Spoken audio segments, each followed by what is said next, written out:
got a pretty full agenda, so we'll start.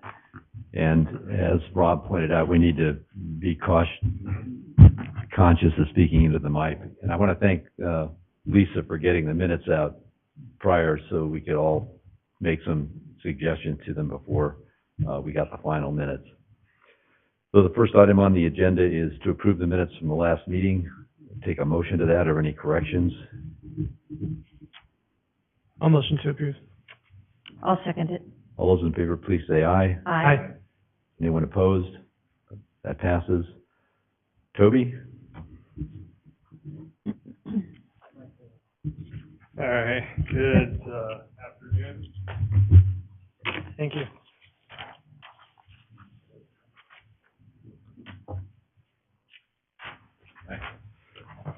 Thank you.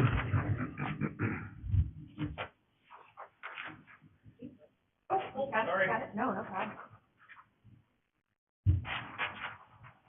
So if you'll remember, this year's FAA-funded project is a pavement rehabilitation of pretty much the entire airport minus Taxiway Alpha.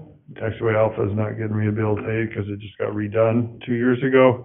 And then Taxiway Charlie as well, because it's slated to get reconstructed here within the next 2 years. So we put this out to bid. We opened bids towards the end of April.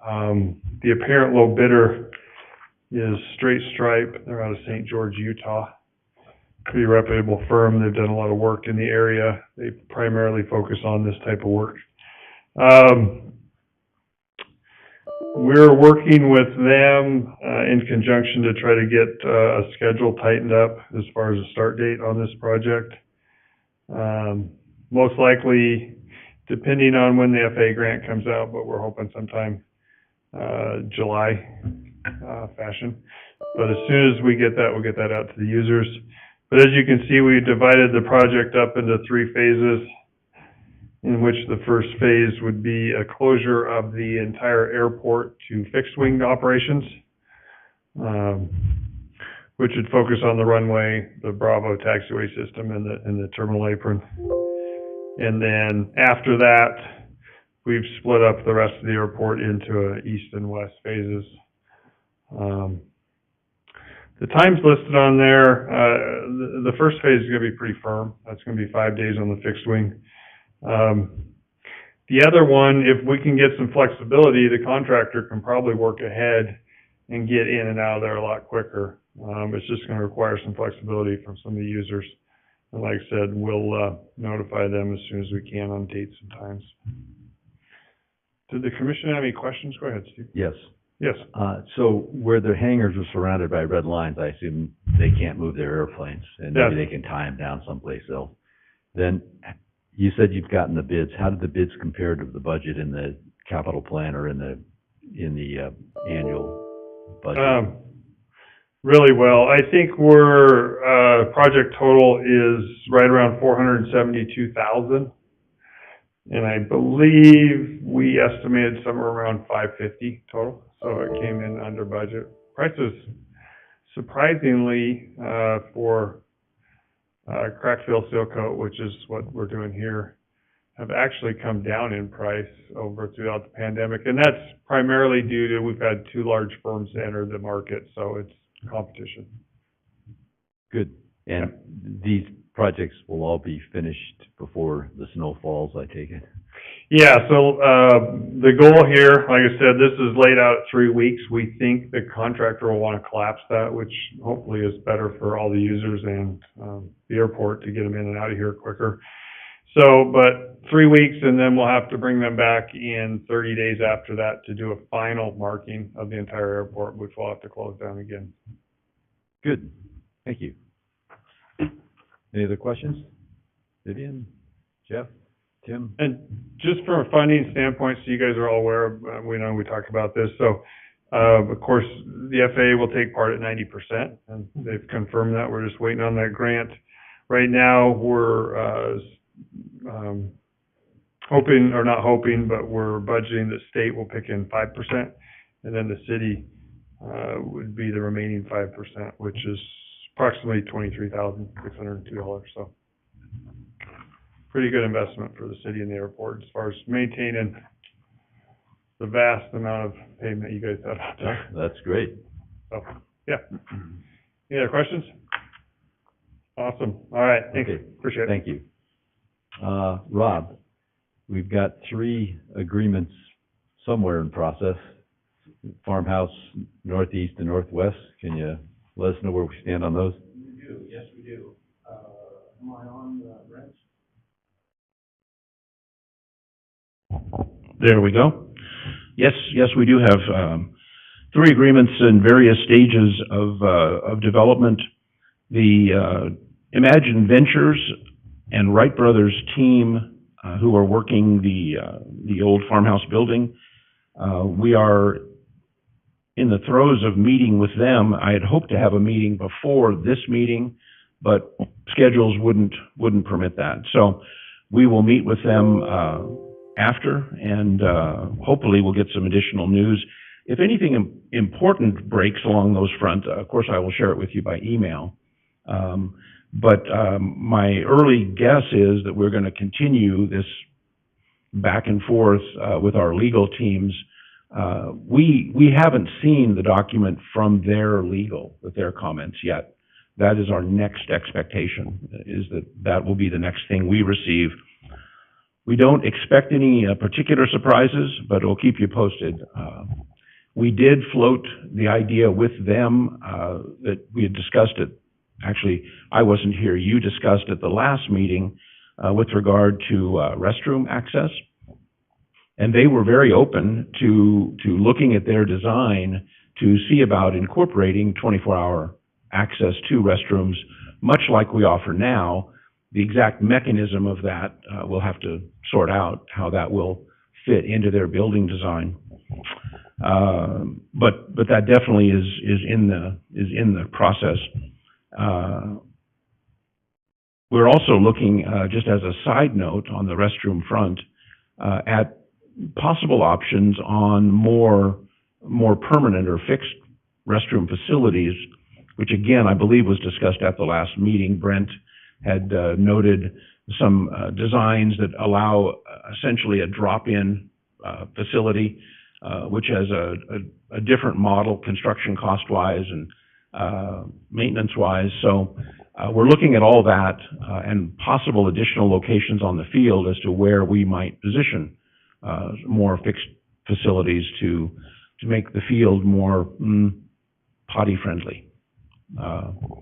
No specific news on proposed sites yet or costs, but we are working on that. The second RFP is with Sprintbach Aviation, and that is for the triangle space adjacent to the Hubler Terminal, essentially between the Hubler Terminal and Linden, more or less. And we have a meeting set next week, as I recall, with Sprintbach. And again, I tried to have a meeting with them prior to this meeting so I would have something specific to share with you, but that was not in the scheduling cards. So they have a development agreement that you've sent to them. They do. And have they sent back comments yet? Not yet. No, we're not as far along in the process with them yet. They were sent the first cut at revising the agreement we did with the Imagine Ventures crew. Okay. And I'm holding my fingers crossed that we will get farther down the road with that first agreement, because we now have a third approved development team, which is called C&C Project Management. They were approved Tuesday night at City Council to be our designated lead development group for the rectangle parcel on the other side of the Hubler Terminal. So I don't have any interaction with them just yet, because that designation just happened Tuesday night. So we now have some experience, and you'll get more over the next 2 weeks with how these developers view the city's agreement. So maybe, are you going to take those comments into account as you develop the draft agreement for C&C. Yes, that's the plan. So perhaps that part can move a little faster now that we've got more experience and a more refined agreement. I certainly hope so, yes. And that would be the idea, would be to build on, hopefully, the improvements and successes of that discussion and negotiation process. Okay? Yes. Good. And that is all I have at the moment on the RFPs, Mr. Chairman. WSRAC? The WSRAC, that discussion has been ongoing, and I did include for your information in your packet that was handed out at your desk spots there, an extract from the Airport Design Advisory Circular from the FAA that has some actually interesting notes in it. You have one too. Interesting notes in it about what the FAA is looking for in the sense of what's appropriate for a WSRAC. Since the last meeting, we have also done a pretty informal phone survey of some of our airport neighbors who have airports similar in size to Caldwell around Idaho, and even elsewhere in the United States, similar numbers of aircraft. And the results were very mixed with regard to what they're up to WSRAC-wise, how they built it, how they pay for it, whether they charge for it, the level of facility that's offered. One of the more interesting notes we got from one airport was that their WSRAC is definitely seasonal, and they close it for the winter. And that allows them to overcome that one of the notions that we keep getting a little bit of pushback from the environmental side of our regulations with regard to allowing just wholesale runoff of rain and snow melt into the sewer system. So by closing this particular airport's WSRAC in winter, they have a shutter type cover device that they just close it. I mean, it's an open air facility, so in the open season they take that off naturally, and it flows as you would expect. But in the winter they close it. So an interesting note for the future. The survey results also were of the airports that had a WSRAC facility. It was a mixed bag on who provided the infrastructure components, hoses, brushes, buckets, that sort of thing. But they were pretty much universal in agreeing that ordinary hose-type water was appropriate, and none of them were in favor of pressure systems due to the things you already discussed. The danger to fabric wings and other static systems and other things on an aircraft that you have to be cautious with when you're doing a washing process. So that was pretty universal, and that's a helpful note. For planning purposes, and as you think about options and possibilities for recommendations for the future, a WSRAC on our existing south-ish side of the airport needs to be about 60 feet in diameter to be appropriate safety-wise, to allow an aircraft to come into the wash area and to have enough physical room for a person to move around safely. The challenge we faced right along is how to find that, call it 60-foot diameter circle that is not overlapping with other safety areas. And that's a part of why the existing master plan shows possible WSRAC location at the corner of the tie-down area, because it can be fit into that space. And it also offers the opportunity, which I want to say was, item 4 on the FAA list was basically a drive-in, drive-out, or taxi-in, taxi-out capability. We want it to be as convenient a space as is possible in order to make it as usable as we can to facilitate, convenient and safe use of such a place. Another thing that was discussed, I want to say at the last commission meeting, but it might have been the one prior to that, was the fact that Joe Dory had offered space potentially in the area where Midfield Aviation is located. I met with Joe, and we looked at actually 2 contender spaces that could be suitable for washrack construction. The downside is, which was mostly a confirmation, and I needed to find this out anyway, and not a downside exactly, but more of a pinning down the facts. Joe was happy to have the washrack facility located physically in the spaces that are a part of the parcel we know as the Midfield Aviation parcel, but he wants us to do the construction and all of the paid part, you know, the paving, the getting the sewer line in, the water lines, whatever other infrastructure we need. He was happy to host the place, you know, happy to host the activity, because naturally it would tend to enhance the business at Midfield as well. But he was leaving that to us to figure out the financing. So that's clarified. And to be fair, the spots he pointed out are essentially, if you picture in your mind, because we don't have our computer today. Picture in your, I'm just giving you a hard time. Picture in your mind taxiing by Midfield, and you look over, there's their fuel pumps, there's their big tall sign. The first place Joe and I talked about, or one of the 2, is right there where the tall sign is, right at the end of the T-hanger building that's right there. So there's actually would be a pretty suitable spot right there. And Joe indicated that there was no worries about moving that sign out. He's got other ideas in mind anyway. So physically, you know, from a infrastructure point of view, not a bad spot. The other spot he pointed out as what he considered a likely candidate was over kind of in the corner of the grass. So we're looking at his hangar, and then there's a big green grassy area to the left. Over in that front corner, near as it could be positioned to Taxiway C, would be another potential pad that could work well.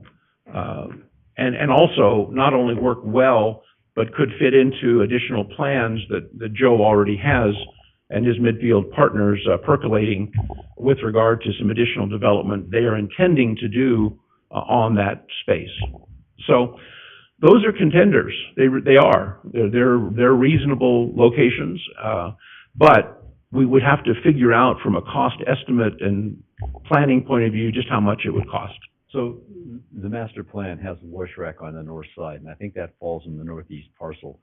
So do we know, we're not very far along with those agreements, but do we know if the developers would pay for the infrastructure that Joe wants the city to install?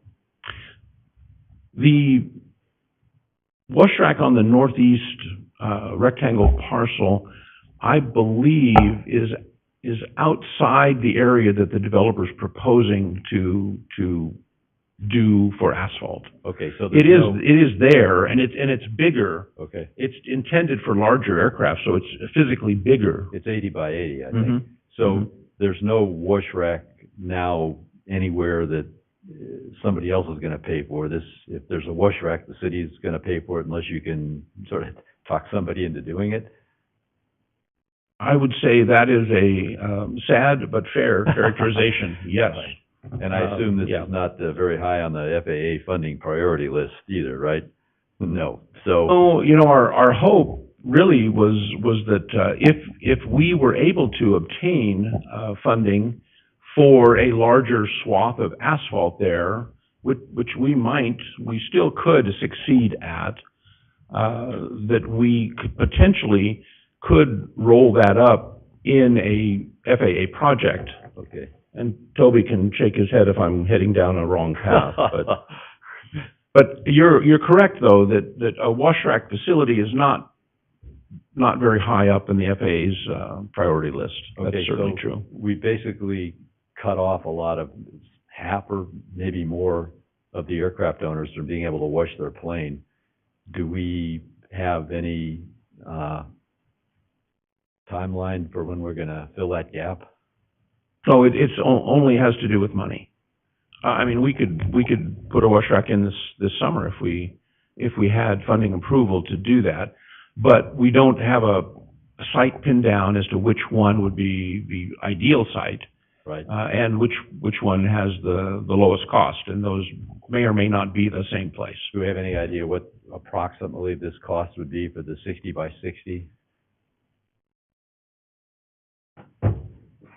I think we're discussing that right now. I seem to recall we were throwing around 200,000 in times past, so I don't know if that's changed or if that's an accurate estimate. I think that's a reasonable guess. I would hope it would come in less than that, but it really depends a lot on the underground effort. How far are we from existing sewer, that sort of thing. Right, that gives me some idea. Yeah. Okay, courtesy car. The courtesy car, Mr. Chair, can I ask a question real Sorry, I quick? apologize. Go ahead. So I just want to throw out my 2 cents on this. I think trying to take land away from where we already have income generating spots, the tie downs, I don't think that's a great idea. Because we're not producing any sort of subsidy to the airport that takes away from that. And if my understanding is correct, we're not actually going to be making anything off of this wash rack, correct? I would say it would be fair to guess that if we did charge for the wash rack, use of the wash rack, we could probably make enough to cover operating costs, but the capital costs will just have to be considered an amenity to the airport that we pay for. Yeah. Sure. Okay. And then if the wash rack is on Joe Dory's property, is he going to be, he's just paying the lease he's already paying? I'm trying to think of how you would structure a deal like that, because when you look at this, we want to make sure that we're making something off it. It's not just, the airport's just putting this out here just to put this out here. It sounds like the last thing we do is have an extra expense at the airport. So how can we make this not an expense, at least break even, is the question. And I don't have a great answer for that. As I say, the results from our informal survey were very mixed. If I had to give a majority nod, it probably was that the wash rack was provided at most of the airports we talked to. And by If it provided, you mean? by the airport, right? It was a no direct cost to the users. Right. It was, in a couple of cases they said, yeah, we roll that up in the overall hangar lease effort. So Right. it's a shared payment sort of a situation. And my concern about that, to your point, of course, is that doesn't really consider people who fly over from Nampa to visit, use the wash rack, and fly home. So I have mixed feelings about that. I mean, it's a nice amenity to offer, and it's still somewhat uncertain as to how much it would actually be used. Oh, and just to be fair, that was hypothetical, because Nampa does have a wash capability of sorts, but don't tell anybody because they don't want to have much official scrutiny on it. We'll fly over there. Yeah, yeah. Sure. Vivian, did you have a comment? You want to? So I have a comment regarding the winter use. What airport was it that is where they closed down at winter? Because we're kind of in a banana belt, and we have really good days in the winter that you could go out and do that. So I'd hate to see it close down when you have a sunny day in the winter and you'd like to go out and get the mud off of your aircraft. No, I agree, and you're right, and we might come to some sort of a compromise. The airport in question was in the mountains, Mhm.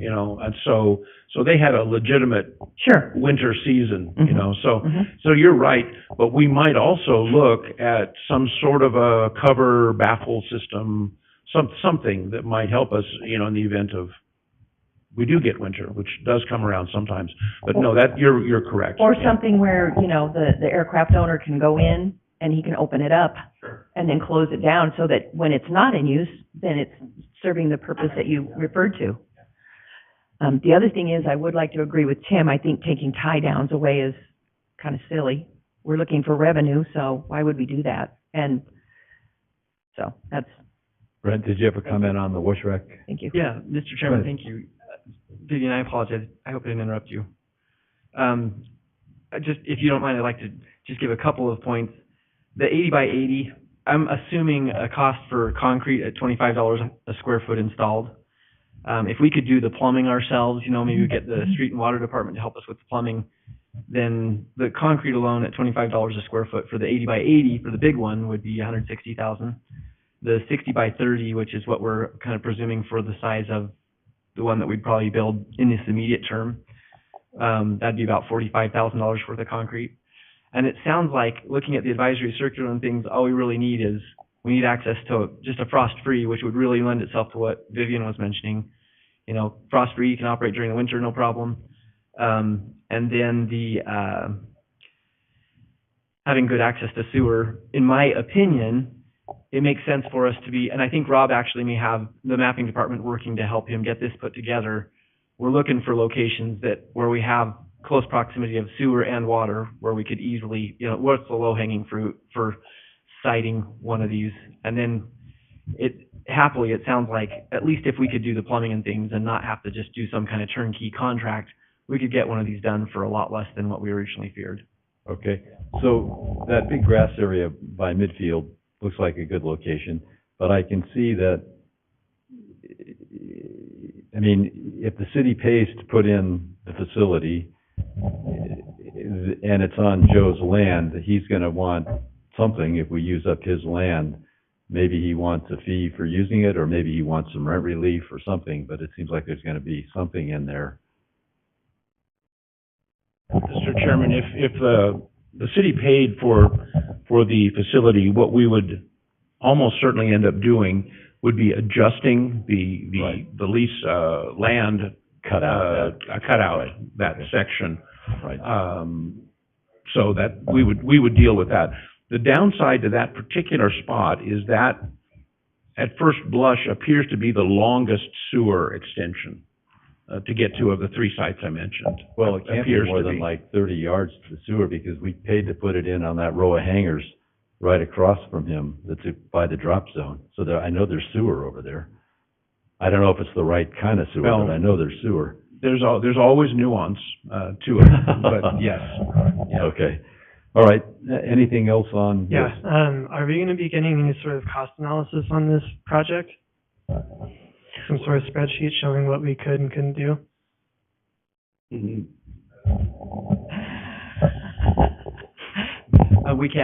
We can put together a cost analysis on it.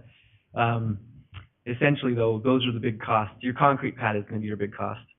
Well, I guess I mean cost analysis and revenue, so we can kind of have it and just look at it, like, when are we gonna break even on the project? Is it even, worth what we're putting into it at this stage? Mr. Chairman? It sounds like most airports, the revenue is zero. Yeah. Correct. So go ahead, Brent. Thank you. I think that's a good question, and it does prompt, if you're just willing, I'd just like to give my opinion. And this is something that maybe your opinions are more weighty than mine, but I just think that maybe the way to do it so that the pilots feel, in my opinion, you want to have, for a wash rack, maybe you want to have kind of a free will filling to it where people are like, okay, I can go use the frost-free anytime I want, no problem. So in my opinion, I don't think we should charge for that. But we could place a soap dispenser there that someone could, and have something there that's available to them, that if they want enhanced service, by having the only use soap that's available right at the wash rack, Mhm. then it's, it's a coin-op soap dispenser or something where they can bring their bucket and squirt it in, or I don't know what, something like that. Maybe would be a way to recover some cost without making it feel like the pilots had no way to wash for free. Just my 2 cents worth. Sure. Chairman, if I could try to read into Timothy's question a little bit, I wonder if this is the right time, though, even if it is only $50,000, to spend $50,000, do we have any real idea of how much this will be used? And is this the right time to go to city council and say we need $50,000 budgeted for a wash rack? How much use will it actually get? And is this the right time for that expense recognizing that we're not only not gonna make anything off of it, now we're giving up lease land for it. If I may, I think you will find that it will be used a ton because people have come to me, not to me personally, but to our hangar because they want to try to wash. We have a hose. They want to wash their aircraft, and we have to tell them no. So there is a definite need for a wash rack. We definitely need it, and you will see it used. It doesn't have to be, I think maybe we're going off into the weeds. It really doesn't have to be this super deluxe thing. We need a pad with a drain with a hose. We can bring our buckets. I mean, we're more than happy to bring our buckets and our brushes and our sponges or whatever. We just need a place where the EPA won't, get after us and we can wash our aircraft because it's very important that we wash our aircraft. And it is a dirty process. You have grease and stuff on the bottom from exhaust. So sometimes you're going to have to use some chemicals possibly in your wash water to get stuff off. So it is a definite necessity that we have an area where we can do this without being dinged by the EPA, the city and ourselves. And I think that's very helpful, Vivian, and I appreciate those comments. Mhm. My concern simply is on the other side of this equation, when we leave this dear body and go to the next body, which is the city council, and try to convince them that this is the time to spend this money. And that's where my concern lies. Well, I think we're definitely feeling the pressure from the council to make this airport self-sufficient, if you will, or more than self-sufficient. And in a minute, we're going to get to the discussion about the budget. And so what I'd like to do is bring that up with some specific questions to Brent when we get that. So, but let's do the courtesy car next, and then we'll jump. Okay, and all I have, Mr. Chairman, is simply an announcement to you that the mayor has opted to retire the courtesy car that we had available at the airport. The car itself was a small sedan that had been previously used by the chief of police actually here at one time. And when that car reached the end of its planned service life for the police department, instead of sending it off to surplus and whatever auction, we transferred it to the airport department's responsibility, and we pressed it into service as our courtesy car. And so for these last few years, several years now, we have used that car as a loaner car to visiting air crews, crew car, courtesy car, what have you, and it had proven popular. It is gone now. Last month, the council passed a resolution declaring it surplus to the city, and it was sent off to surplus. Do you recall roughly what the budget cost was for the courtesy car? Oh, you mean when we obtained it? No, when, in the annual operating budget, how much did we have in there for the courtesy car? Oh, I do not know, but it wasn't much. Like we asked under $5,000? Oh, way under, yes. So Yeah. the savings by eliminating this is $1,500 a year? Or less, yeah. And it was a popular item? We did provide the maintenance, oil and Sure. change occasionally. We asked visiting pilots to keep it full of fuel, naturally. I mean, a pretty standard situation with a courtesy car available at other airports. So yes, it was popular and it was regularly used. So we were definitely sorry to see it go. And what was the main reason that the mayor wanted it gone? Well, I suspect the main reason was that it was not very visually appealing in our parking lot. Now, I can't say that for sure because the mayor and I haven't chatted about this particular subject, but I think that was among the reasons why. Well, I guess this is a little off-putting to me. I mean, if he wants the commission to take some responsibility for the financial condition and operation of this airport, then I think we need to be asked to weigh in on these decisions. And I know I go to airports sometimes, and I sure like to have a courtesy car when it's a ways from the airport to town, if I would need a motel or a meal or something like that. Mhm. And if I understand it correctly, this car was being used by not only private pilots, but also by the types of commercial pilots that we're trying to attract to this airport. And this seems pretty counterproductive to me. So, And if I may, just add into what everything you're saying, I agree and is correct, yes. It was a little challenging to get it initially set up, although we were able to follow a model offered by the state, the Aeronautics Department, in their efforts to operate the small backcountry airports around Idaho. They offer at some of those airports, especially ones that have roads, they offer a courtesy car capability. And so we modeled what we did after their agreement, where when a pilot would visit, we would ask that pilot to provide their driver's license and their insurance card. And under our understanding with the ICRIMP State Insurance Group, that visiting pilot's insurance would be the primary.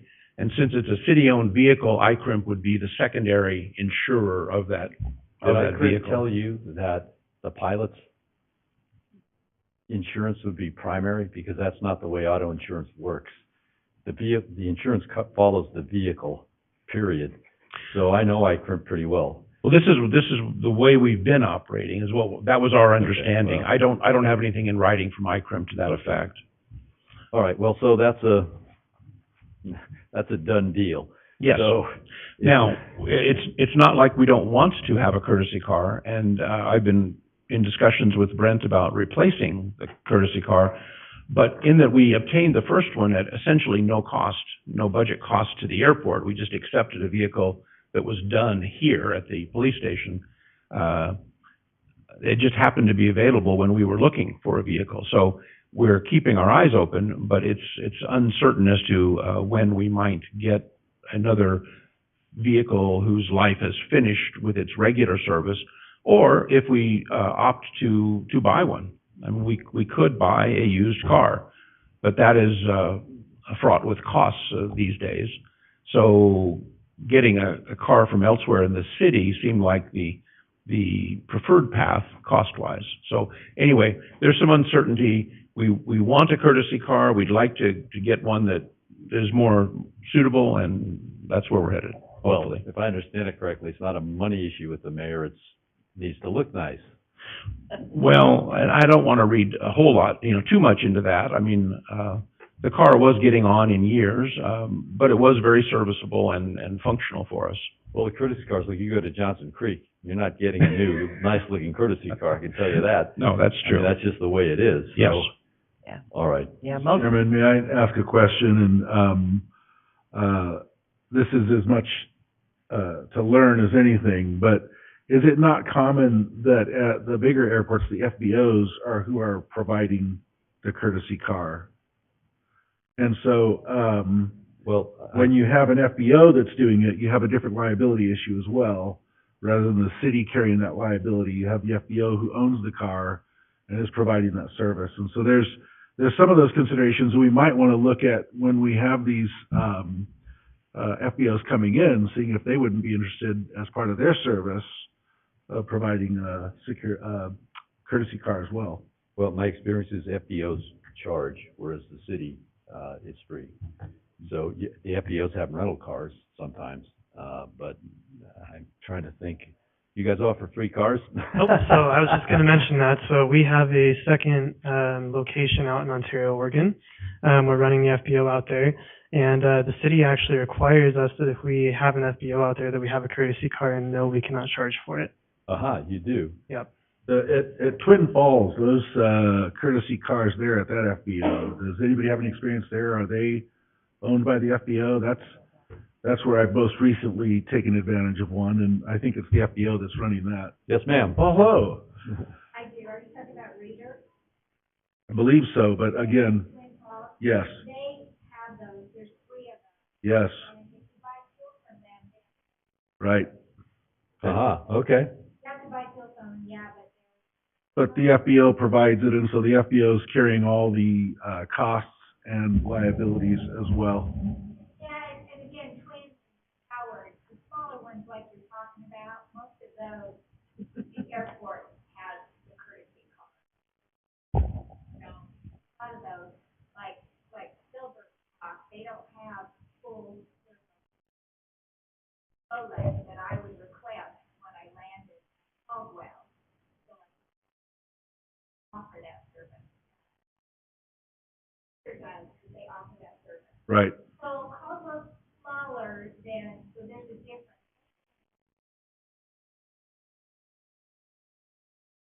Thank you. Okay, but it doesn't sound like really a money issue to me, more okay. So there's the courtesy car. And Jeff, just so you know, when you run into these airports, it's a beater car. And the keys are under the mat. And so you fly in and you're hopeful that it'll be there and somebody else hasn't used it, and you go over and you pull up the mat and you hope the old Chevy gets going and you head out. That's what they mostly look like. Okay. So, Thank you. Any other courtesy car? Okay, item 6, budget, and I just had a couple specific questions. What's the date and time of the airport budget hearing? Mr. Chairman, the budget workshops, did I email that to you already? Well, I get a lot of stuff from the city clerk about different announcements, but I just don't want to tell you wrong. I believe it's early in July, and it will be lumped with a number of other, but we can send that out to the commission. as I recall, there was a list of days, and within each day, a list of what hour. Yes. So if you would just forward that. Yep. That would be good. We can do that. And Then, how far in advance of that hearing are you going to have a budget that you could circulate to us to look at? so, Mr. Chairman, I think what I would propose is that we do this either at the next commission meeting, if you're willing to use some of the agenda time for a budget workshop, or maybe append it to the agenda time, so we do it before or after. Okay, but, so if, let's say it's at the next meeting, that's going to be early June. Yes. So that's, if I recall, these hearings are going to be or discussions with the council are going to be somewhere in July.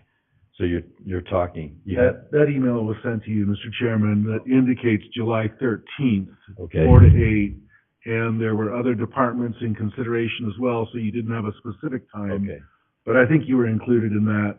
okay, that was April 18th?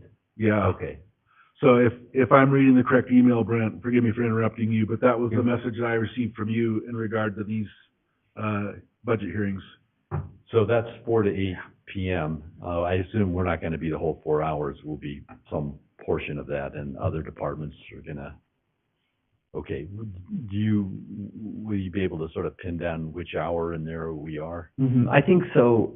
At least I'll be able to get you to the Public Works portion of the meeting. I believe that Okay. that is tentatively spelled out, and I think it might actually be in that email. I think they've told us they anticipate an hour for Parks and Recreation and an hour for, kind of thing. I believe we do have a larger time slot because there's a few more budgets in the Public Works part of it than, and so,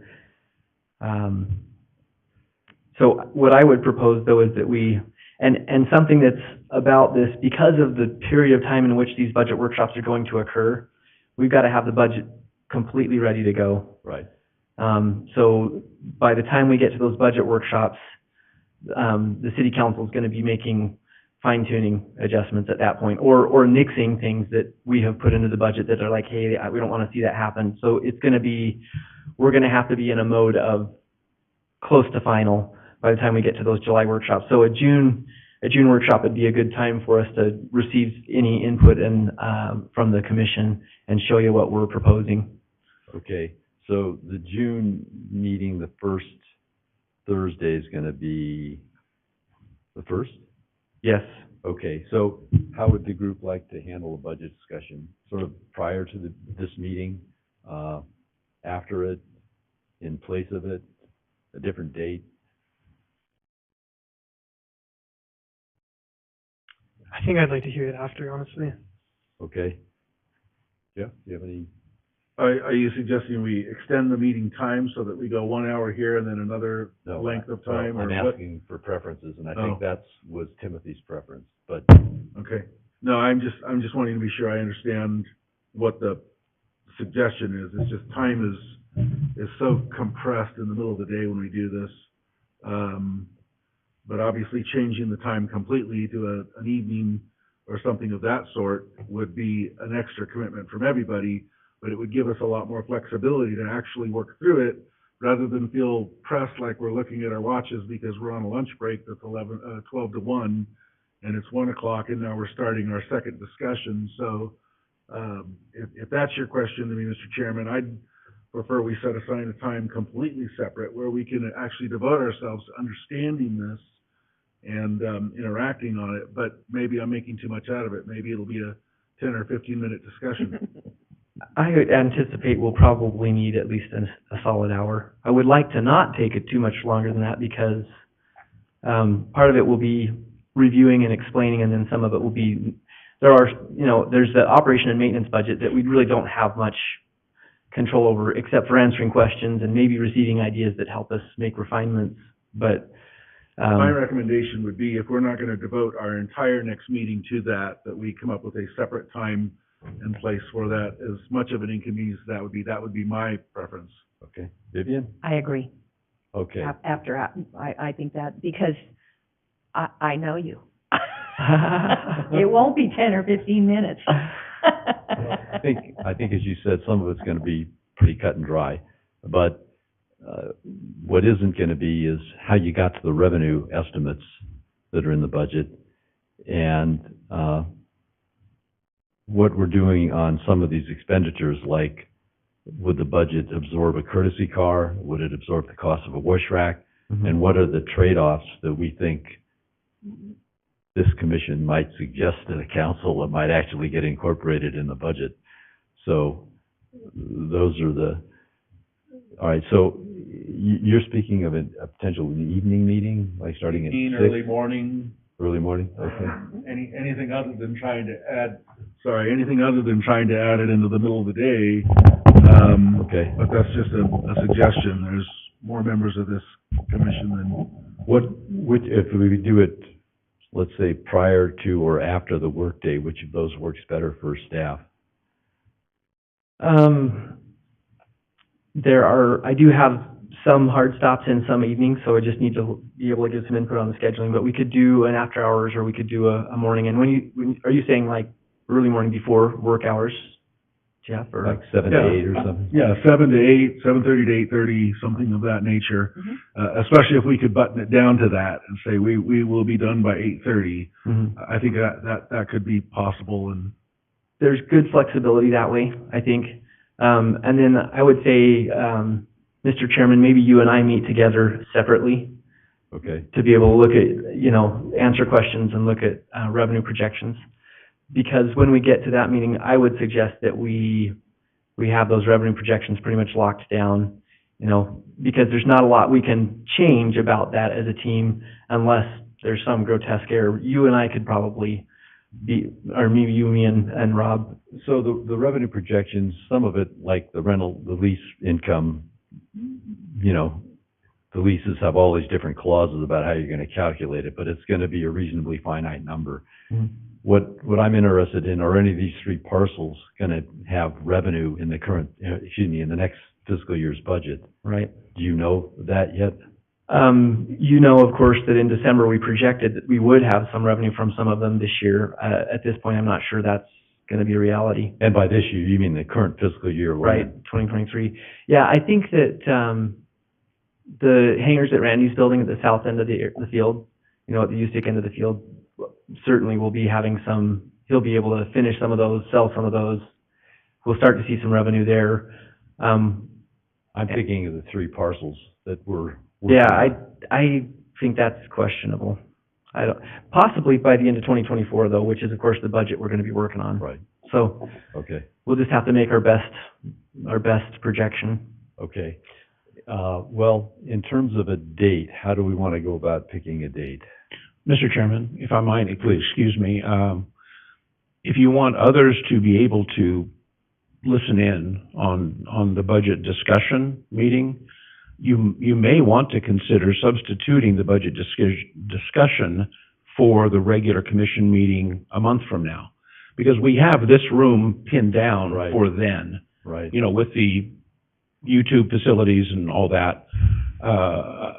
The only thing I can say with certainty about a morning or evening meeting is that we could do it out at the airport, Right. but because I'm in control of that space. Is, this meeting that we're talking about required to be streamed and recorded? There's not an actual requirement for airport commission meeting to be streamed. We just wanted to improve our transparency and, It does fall under the sunshine, laws though. Yeah, So it it's open doesn't need to be meeting law. Posted and open. yes, Okay. yes, definitely that. If the commission's all present, it counts as a special meeting of the commission. So I'm just saying, excuse me, that Okay. that using this time window a month from now might well be an appropriate thing. We have other things we've been chatting about, but we could provide updates by email and such on some of those other issues, if the meeting was to be devoted to the budget. And that might be an appropriate use for that meeting. I'm okay with that. I'd be in agreement with that, if we're all in agreement with that. Timothy? Timothy? Okay, then, as far as the format, I personally would prefer sitting around a table at the airport as opposed to having you at a microphone and us kind of sitting out here, if that's okay with you. It doesn't matter to me. I'm happy with whatever. Okay, then the format of the budget, these come in two forms. One is your famous Excel spreadsheet, and the other is the city budget book. What do you think we'll be looking at? You're not gonna like my answer.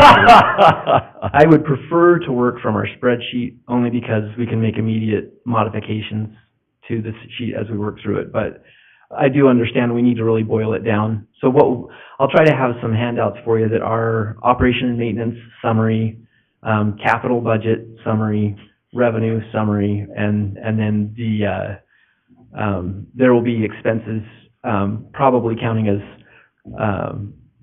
from a capitalization standpoint, as repair and maintenance expenses that are kind of our optional things. Do we want to recommend a courtesy car be budgeted for? Those kind of things as a separate item, so that we can kind of look at those things, and then have a good summary on them. If we get a sense of the revenue, then when we get to the expense side, we'll have a better understanding of what our flexibility is there. So, and also, I'm trying to work with finance on where we are in the budget and what we think our difference between revenue and expense might be for the current year, what it was last year, how the airport fund's looking. I understand we got 330-something thousand from the sale of the building, so that's gonna be a big bump, to the fund. And we'll have our estimate of airport improvement projects and what our percent of those is gonna be for next year and all of that, so, okay. Good, very good. Anything else on budgets? So, just to be clear, am I to understand that we're moving this next commission meeting back to the airport? Because I think that could pose some other issues, because,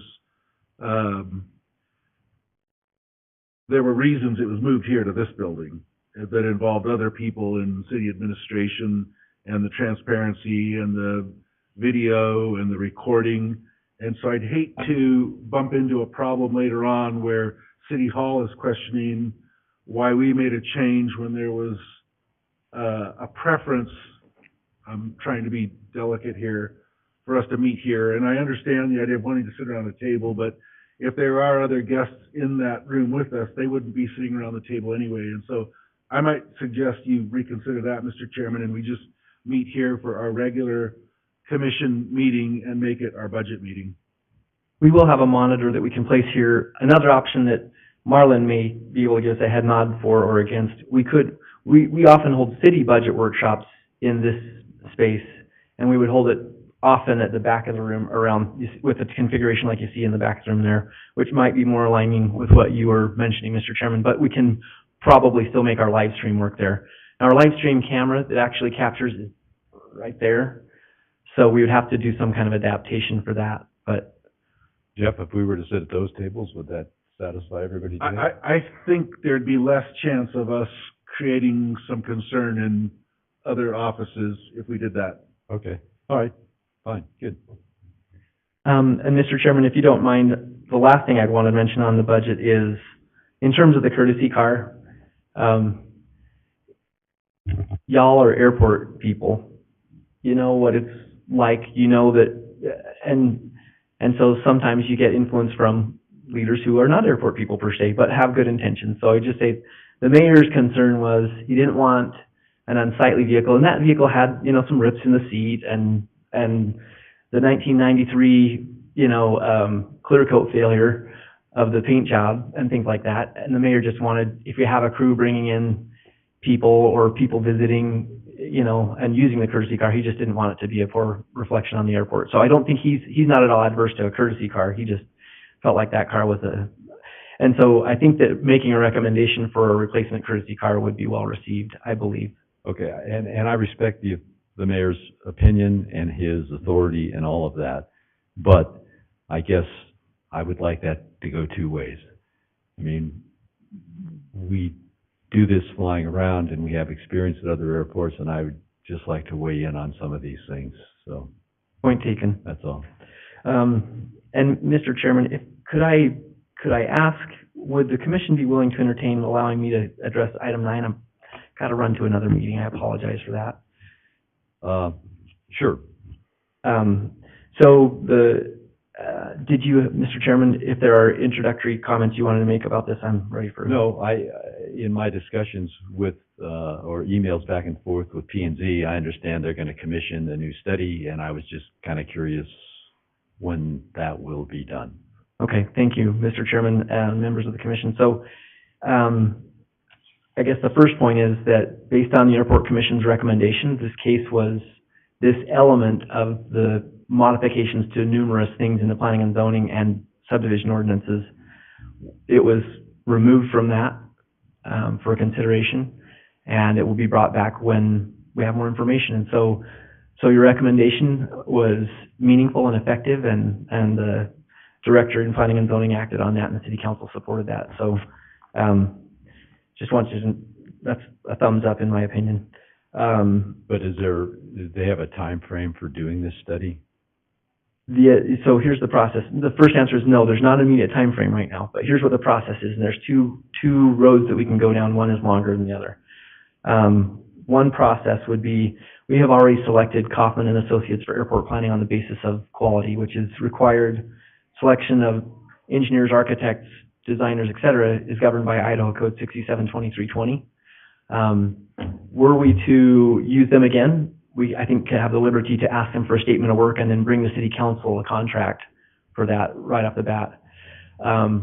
If we felt like, hey, no, we don't want to use them, and I have no reason to suggest that, I think they've done a good job for us, they're, I think, a good outfit, then we could, but if we felt for some reason that we didn't want to use them, we would need to go to a request for qualifications and get that out there to the world and receive statements of qualifications, and then evaluate those and rank potential respondents, and then go through that.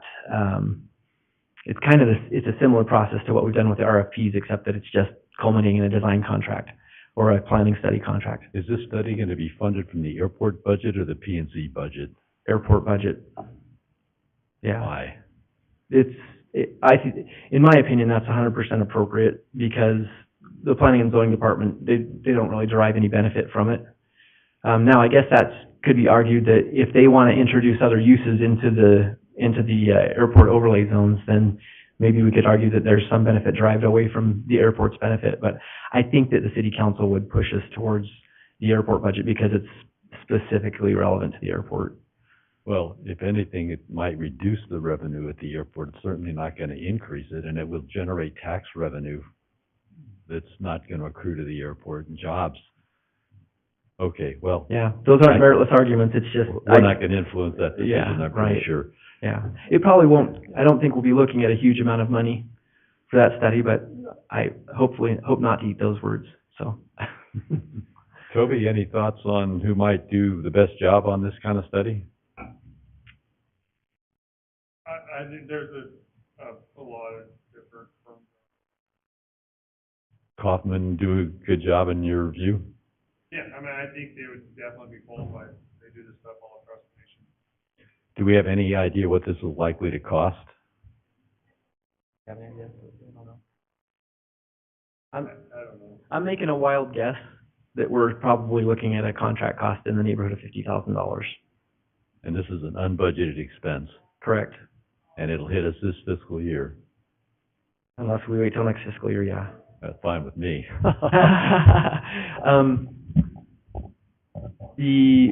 There's certainly trade-offs, and frankly, we're happy no matter what, but Kaufman does have all of the data for, because of doing our master plan, they've got their airport GIS file already put together, which would be helpful in a noise study and projecting. They've already done some noise projections for us and some noise profiling, so anyway, So, that probably gives them a little head start. and I don't know what the city rules are with respect to how large a contract you can single source.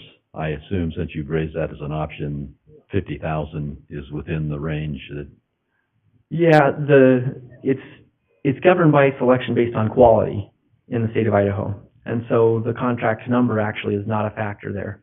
Now, it does possibly become a factor if we say, well, we want the FAA to help us pay for this, then we've got to make sure we're also implementing the federal rules, CFR 203 through 208 or whatever. I still don't think we'd have a problem, but they would, if we're following the federal rules, they would have to give us a statement of work, an estimate of cost, and then depending on how much money that is, we have to have an independent fee estimate performed by a third party. And then the Federal Aviation Administration District 3 office Helena District office, would review and concur or reject. and what are the chances the FAA would pay for this? I actually am not sure. I'm not, Toby, any? no way. No, because this is a local planning issue. Is that your way of saying it doesn't have anything to do with the airport? No, not at all, but I mean, the FAA doesn't have any control of your planning ordinance. Okay. They recommend them and they like them, but they have no control over what you do. Well, from what you said, it doesn't sound like anybody else is going to be terribly cost competitive. And if they were, we're talking about a few $1,000s less perhaps, so. I Mr. don't- Chairman, I would throw out one more suggestion on that, maybe just a pro for, it probably is beneficial for this to be done in the airport fund, administered with the airport in mind. Because I feel like you're gonna get,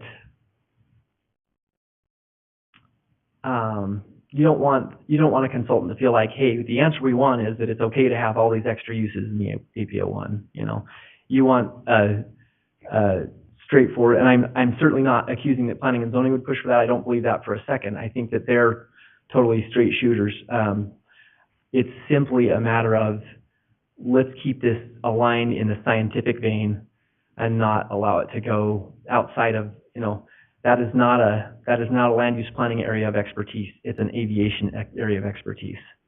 And I think Kaufman understands pretty well what the long-term development of this airport is going to look like, and maybe a better understanding of the future impact that the jet traffic that's in the master plan is going to generate. Okay.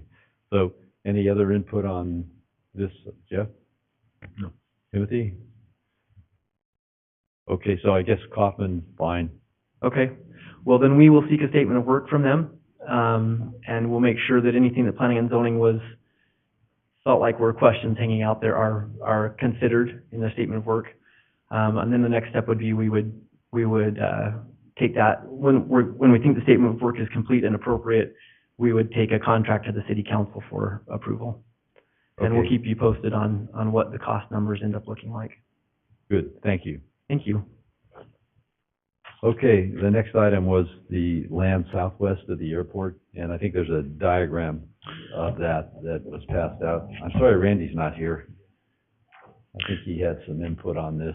There is a diagram, Mr. Chairman, and it has the red parcels lined out on it. It's basically the land across Aviation Way, from the center of the airport, basically down to a bit past Vivian's hangar, and then up the other direction to past Gate 2.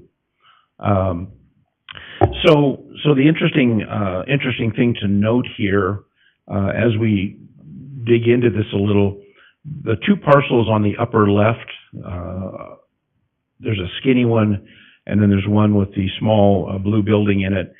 Those are not particularly useful in the sense of land available for development opportunity. Perhaps a little of the 14,514 square foot parcel, perhaps. These lines are certainly not set. They're just a notional breakdown of this particular parcel of space. But the more interesting thing, I suspect, is down on the other end, the lower right end of the drawing. You can probably see it's a little skinny rectangle outside of the red parcel area to the little bit lower to the right. That is part of a underground drain facility that extends most of the way up into the first parcel. I did not know about that during previous discussions, that it even existed. It's part of our stormwater system. And according to Ashley in engineering, they have a tentative design that is going to put in another underground facility there, which will extend the rest of the way up that first parcel and possibly into the second. So depending on how we slice it, the available space is being squeezed on both ends, really. And the other thing, too, to note, just as a practical point of view, I dug a little into the zoning that's there now, and it's M1, is a light industrial zone. And what that demands, and then we may have some option to adjust this a little bit, but just on the surface, we have a setback of 30 feet from the center of Aviation Way. And then the M1 setback is 20 more feet from the edge of property. So from that point, that is to say in 50 feet from the edge or the center line of Aviation Way, to the edge of the Notice Canal Company's right-of-way for their maintenance road, we have a big argument out in the lobby, is what we really have. If you, pardon me just a moment, I'm gonna, you got it? Okay. Apparently a difference of opinion. But anyway, so I was out there with Ashley from engineering, looking at the opportunities, and from coming back in from the edge of Aviation Way and on back to the edge of the canal, there's about 70 feet right there that's potential for development, 70 feet depth. Now, and again, I'm sorry Randy's not here too, because we would just ask him point blank, is that enough space to build something meaningful, including asphalt, parking lot facilities and that sort of thing? I don't know for sure. I'm also waiting for a call back from the canal company to find out if they have any particular rules related to developments near the edge of their right-of-way, or any particular requests, requirements, what have you. I don't know. But that's essentially the update I have at the moment for you on that. Is the parcel is a little smaller than we had at first thought, but it could easily include the middle three parcels, that is to say where the existing house is, and then the parcel on either side of that, and perhaps a little more of the parcel down to the right. And the one with the house on it on the north end, is that already leased out to somebody, or is it a month-to-month or cancelable lease, or? It's a 5-year agreement like we have with other non-aeronautical uses. Is it anywhere near up? I mean, I'm wondering if we'd include it in an RFP if it's already committed to someone else for 5 years. Well, the challenge, of course, is that the house is owned by somebody else. Yes. Okay. So it's not our house to just tear down or give away. But it sits on land that they have leased, so what happens when their lease is up? Do they have an automatic ability to renew it? Well, all of our leases have the opportunity for a new lease. Okay. That's a normal thing, and, you know, in extraordinary circumstances, of course, we could opt to not do that. Okay. But that would be that's unusual in our experience. Okay, so we probably don't want to do anything with that parcel. I would recommend against it, yes. And so it's probably those 3 in the middle that were, The 3 in the middle are, you could call it 4 in the middle if the big house is in the 3rd one. okay. Those 4 are potentially available for some sort of opportunity.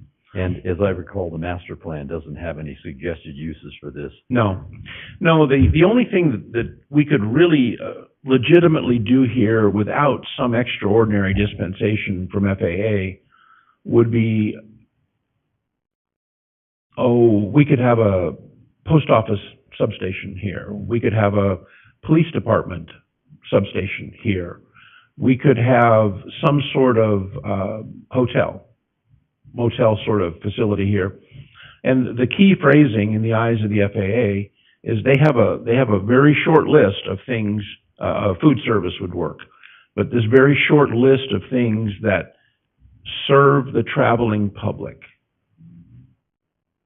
So if we were to issue an RFP, Well, it would have to be one that would say that they had to fall within these operational guidelines so that we would get approval for that opportunity. And that is why, you know, it's not like we haven't made initiatives in the past.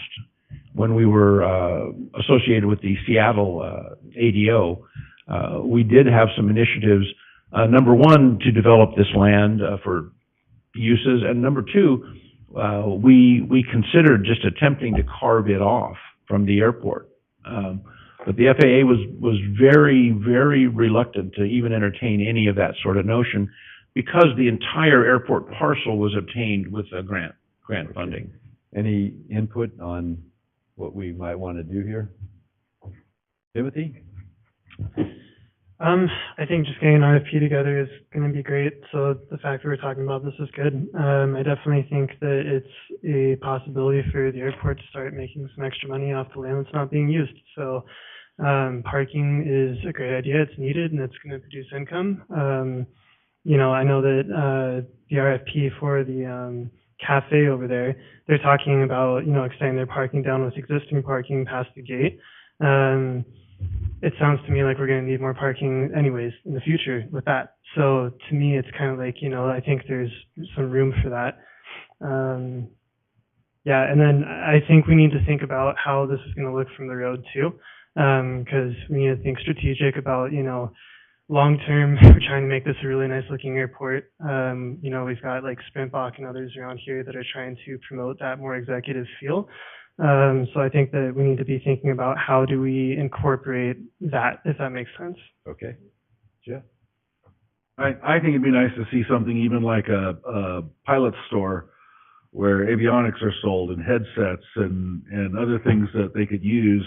I'm sure that would fit into the guidelines. Of course it yeah, would, yeah. I think. And they could at the same time sell bottled water and Gatorades and other travelers going to the school that might want a beef jerky stick or cheese stick. And I think there's some uses if we get creative and brainstorm here, but I'd love to see us moving more quickly on it because we've been talking about it for several months now. And I thought we had decided at the last 2 meetings we were going to develop an RFP for it. So I think that's where I'd like to see us go and get that RFP draft up and running, but now we won't be able to look at it next meeting because that meeting's dedicated. So I would suggest by our next regular commission meeting that we have a RFP draft ready to go. And the RFP, if I understand where this is going, would say this land is available for lease. These are the allowable uses. Give us a proposal. And I would like to include in that draft that they, that they consider parking as a part of it, that, they would have to include that, because we as an airport are going to need more parking for the farmhouse if it's a restaurant and there's people coming in from Caldwell to eat there, or even, overflow from other airport opportunities nearby. That would be advantageous for all of us if whoever's going to lease that property understands that we want some portion of that to be, parking lot ready. So if it might be just a parking lot only, if I understand where Timothy's going, but if it was a pilot store, then they would have to include parking for their. That's right. And I'm sure there's plenty of zoning rules about parking spaces per, okay. Vivian, any other? I would like to see what transpires from an RFP, Okay, some ideas, but then come up with ideas. so Yeah. if I could throw out one idea, if you're comfortable with this, I would work with, management to get an RFP done, and maybe with Randy prior to, the next meeting. Just that way it wouldn't have to wait 60 days to come back. But I fully understand if you'd rather not. No, I think that's great. Okay. Timothy, is that okay with you? Yeah, I'm fine with that. Okay, and Vivian? Okay, so I don't know if, Randy, I think, is really knowledgeable about this. If he's not planning to propose on it, he would be fine. And then if you propose, you will have to recuse yourself. Sure, yeah. Okay. Rob, does that sound okay to you? I think that could work, Mr. Chairman, yes. Okay, so I'll look for a draft, from you on that. Good. Yes. Good. Okay, helicopter traffic. I really don't have, much to say on this, and, time is up anyway, Mr. Chairman. But what I'd like to see happen, because of the safety concern, of fixed-wing pilots especially, with, situations we've had with pilots on taxiways. And I was, one time very recently in an airplane taxiing in Caldwell and had my own experience with a helicopter coming right at me, and I said, "What's this?" And my pilot said, "This is Caldwell." And what I'm interested in is this: as a commission, I would like to see us as a body that says, "Let's think of solutions. Let's come up with some ideas." I don't want to hear what we can't do. I want to hear what we can do. I want us to be proactive, not reactive. And this is a very real concern, if not a problem, that we need to come up with some sort of a solution for those helicopters. I'm equally concerned about those student pilots, that we provide a place for those student pilots in the schools. And there's more than one, so this isn't anything directly related to our airport commission over here, but we want to protect those schools. We want them at our airport. They are very important to our airport, and they are significant partners in our airport. And so I suggest that this commission either designate somebody on our commission, or we as a commission determine we're going to brainstorm this without any input, without any suggestions. I think that we ought to be looking at our airport property and saying, we're going to need your help with this, Toby. Where can we find a 300 by 30 foot place to put a pad that we can designate as the airport zone, the helicopter zone, that would be efficient, forward-thinking, safe, and solve a lot of problems. I just want to see us as a commission involved in this.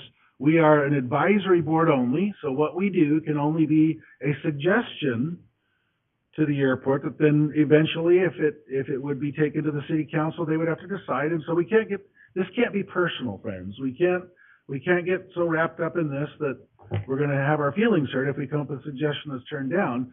But I think we as a body, rather than complaining, and I don't mean us, but I hear a lot of complaints, and as I said, I was one of them, because I said, what in the world is this aircraft coming at us while we're taxiing on this taxi strip? And my pilot said, "This is Caldwell."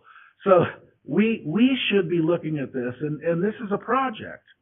But you're out at the airport. We're out at the airport. We have maps. We have an engineer who can advise us on what we would need. let's look at our airport property and come up with a suggestion.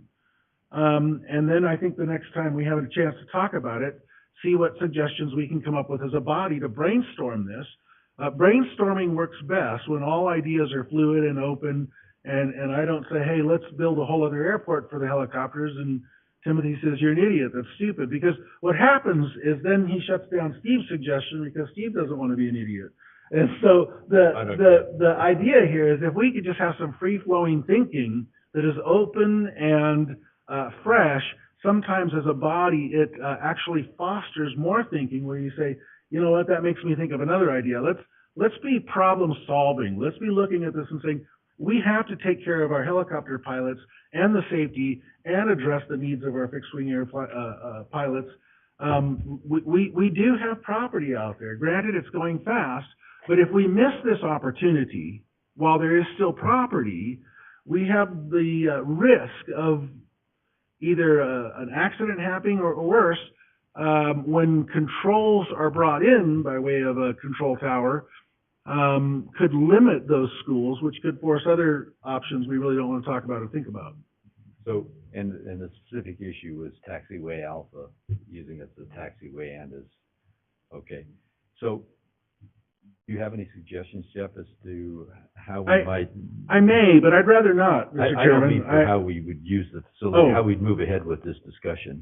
It's so late it's already 1:30. Okay. I think my suggestion at this point is just to throw that out there. Okay. That we communicate that with Randy. I've already communicated with the mayor and with Brent Orton, and Rob Oates has been brought into that. It's not a new idea to the staff, but I just think as an airport commission, it would be wise for us to be aware of that and be proactive. Let's think together about suggestions that could be options and make a proposal.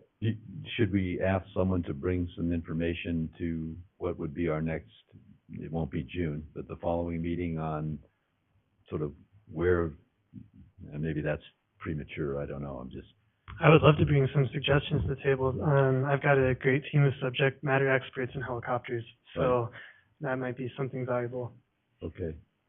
Anything else you'd like to have available? No, and again, my intention was simply to get it out there on the table, get us all thinking about it together, and getting ideas and getting them vetted by engineering so that we can make a proposal to the city and they can say, sorry, no, we don't want to do that.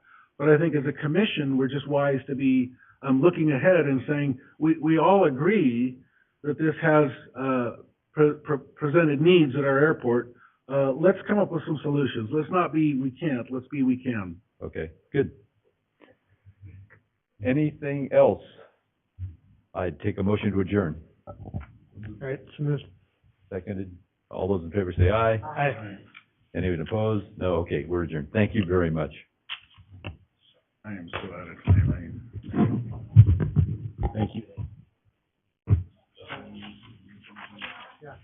Ross? Yeah.